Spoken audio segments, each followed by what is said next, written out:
नमस्कार। चलिए आज आवर्त सारणी यानी पीरियोडिक टेबल के सबसे दिलचस्प हिस्से डी ब्लॉक तत्वों की एक शानदार यात्रा पर निकलते हैं। अच्छा, इस यात्रा का पूरा मजा लेने के लिए ये जानना जरूरी है कि हम जा कहाँ रहे हैं। जैसा कि यहाँ दिख रहा है, डी ब्लॉक असल में एस और पी ब्लॉक के बीच एक पुल की तरह काम करता है। वैसे एक बात, अगर किसी ने एस और पी ब्लॉक पर हमारे पिछले विश्लेषण नहीं देखे हैं तो हमारी सलाह है कि पहले वो देख लें। यकीन मानिए, इस बीच के साम्राज्य को समझने में और भी आसानी होगी। तो चलिए अब जरा औपचारिक तौर पर जान लेते हैं। इन तत्वों को संक्रमण तत्व या ट्रांजिशन एलिमेंट्स भी कहते हैं। और इनकी असली पहचान क्या है? वो ये कि इनमें जो आखिरी इलेक्ट्रॉन होता है ना, वो डी सब लेवल में जाता है। बस यही इनकी खासियत है। ठीक है, तो इस डी ब्लॉक क्लब में एंट्री के लिए क्या चाहिए?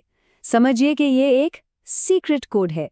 इनका सामान्य इलेक्ट्रॉन विन्यास होता है n-1d 1 to 10 ns 0 to 2। यही वो फॉर्मूला है जो इन तत्वों को इनकी अनोखी पहचान और सारे गुण देता है। अब देखिए, यहाँ कहानी में एक मजेदार ट्विस्ट आता है। क्रोमियम और कॉपर जैसे कुछ तत्व हैं जो नियमों को पूरी तरह से नहीं मानते। ऐसा क्यों? क्योंकि आधे भरे या फिर पूरे भरे डी ऑर्बिटल्स ज्यादा स्थिर होते हैं अपनी सिमेट्री की वजह से। और प्रकृति को हमेशा स्थिरता पसंद है ना? केमिस्ट्री में भी यही होता है। तो हमने ये तो समझ लिया कि इनका इलेक्ट्रॉनिक ढांचा कैसा है, पर बड़ा सवाल ये है कि आखिर इस अनोखी संरचना से इन तत्वों को ऐसी कौन सी सुपर पावर्स या खास गुण मिलते हैं। चलिए पता लगाते हैं। तो ये रही इनकी कुछ सुपर पावर्स। पहली, ये कई तरह की ऑक्सीकरण अवस्थाएं दिखा सकते हैं जो इन्हें बहुत काम का बनाती हैं। दूसरी, ये बहुत ही खूबसूरत रंगीन यौगिक बनाते हैं। तीसरी, इनमें जो अकेले इलेक्ट्रॉन होते हैं उनकी वजह से ये चुंबक की तरफ आकर्षित होते हैं। और चौथी, ये कमाल के कैटलिस्ट होते हैं, मतलब रासायनिक प्रतिक्रियाओं को तेज करने में माहिर। चलिए अब इस ब्लॉक की यात्रा के कुछ नियम कानून समझ लेते हैं। सबसे पहला और सबसे आसान नियम, ये सभी के सभी तत्व धातु हैं। और सिर्फ नाम के नहीं, इनके गलनांक और क्वथनांक बहुत ऊंचे होते हैं, जिसका मतलब है कि ये काफी मजबूत होते हैं। अगला ट्रेंड है इनके आकार का। जैसे जैसे हम एक लाइन में बाएं से दाएं जाते हैं, न्यूक्लियस का चार्ज बढ़ता जाता है। ये बढ़ता हुआ चार्ज इलेक्ट्रॉनों को अपनी तरफ ज्यादा जोर से खींचता है, जिससे परमाणु का आकार थोड़ा सिकुड़ जाता है। और देखिए, ये सब कैसे एक दूसरे से जुड़ा हुआ है। जब आकार घटता है और द्रव्यमान बढ़ता है तो जाहिर है घनत्व यानी डेंसिटी भी बढ़ेगी। इसीलिए स्कैंडियम से कॉपर की तरफ जाते हुए ये तत्व और भारी होते जाते हैं। अब आते हैं इनकी सबसे जरूरी और शायद सबसे प्रसिद्ध शक्ति पर। वो है एक से ज्यादा ऑक्सीकरण अवस्थाएं दिखाने की इनकी शानदार क्षमता। जरा इस टेबल पर एक नजर डालिए। मैंगनीज को देखिए, ये +2 से लेकर +7 तक की ऑक्सीकरण अवस्था दिखा सकता है। ये इनकी रासायनिक फ्लेक्सिबिलिटी का एक बेहतरीन उदाहरण है और यही चीज इन तत्वों को इतना उपयोगी बनाती है। तो सवाल ये है कि मैंगनीज ये +7 का जादुई आंकड़ा कैसे हासिल करता है? बहुत आसान है।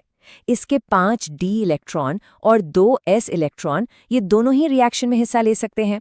तो 5 + 2 हो गए 7। बस इतनी सी बात है। अच्छा, डी ब्लॉक की दुनिया को पूरी तरह से समझने के लिए क्यों ना इसके पड़ोसियों से भी मिल लिया जाए। तो चलिए अपनी इस यात्रा में एक छोटा सा चक्कर लगाते हैं और एफ ब्लॉक तत्वों से मिलते हैं, जिन्हें आंतरिक संक्रमण तत्व भी कहते हैं। ये तत्व आवर्त सारणी के मुख्य महाद्वीप से कुछ दूर अलग थलग बसे द्वीपों की तरह हैं। इन्हें लैंथेनाइड्स और एक्टिनाइड्स कहते हैं और इनकी अपनी ही अनोखी कहानियां हैं। शायद किसी और दिन इन पर भी बात करेंगे। चलिए अब आते हैं सबसे जरूरी सवाल पर। ये सारी केमिस्ट्री, ये सारे गुण असल जिंदगी में हमारे किस काम आते हैं? चलिए इस दौरे से एक यादगार तोहफा देखते हैं। ये है पोटेशियम डाइक्रोमेट, क्रोमियम का एक यौगिक। इसका ये चमकीला नारंगी रंग डी ब्लॉक तत्वों की रंगीन दुनिया का एकदम सही उदाहरण है। साथ ही ये एक बहुत शक्तिशाली ऑक्सीकारक भी है। पर यह तो बस एक छोटी सी झलक है। सोचिए, हमारी गाड़ियां, पुल और इमारतें लोहे के बिना बनी नहीं सकती।